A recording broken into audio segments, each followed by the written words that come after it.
yes, I've stayed in contact with people because a lot of this has been getting in touch with folks and saying, hey, you know what? You remember that time that such and such happened and we had to Yes. respond and this was what we were told and this was what was going on. What if we look at it this way? I need to talk to you. So a lot of that has happened. I've absolutely been in touch with a lot of the hands from my crew. One of the main reasons that I'm coming forward is because I've maintained that contact, and I do believe these people have been negatively impacted by what I believe are now called directed energy weapons. That, that Right. people have suffered. There are physical things that happen to people that are near this equipment. What sort of sequela, we'd say in medicine, have people experienced? A lot of it has to do with the list of things that are coming out now on the Havana syndrome list. So they're having memory issues.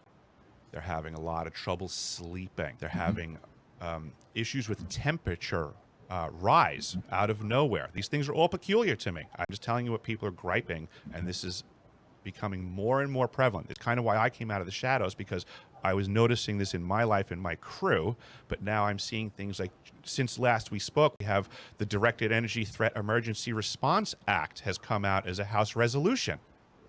The Department of Defense has issued guidelines for their personnel how to report these symptoms internally so they can take care of it appropriately.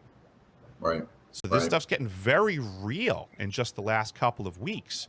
And yeah, it's been a lot in the mainstream news. Those of you who haven't heard about this, our embassy in Havana had a lot of personnel that had some kind of directional energy weapon targeted them. There's been more recent ones in other countries at various facilities, and they have experienced this whole sort of constellation of symptoms. Migraine, sleeplessness.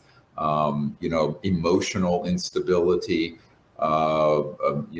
big mood swings, and other physical problems, including what you're referring to, feeling like you're having a fever or what have you. Now, I remember, there's a lot going on.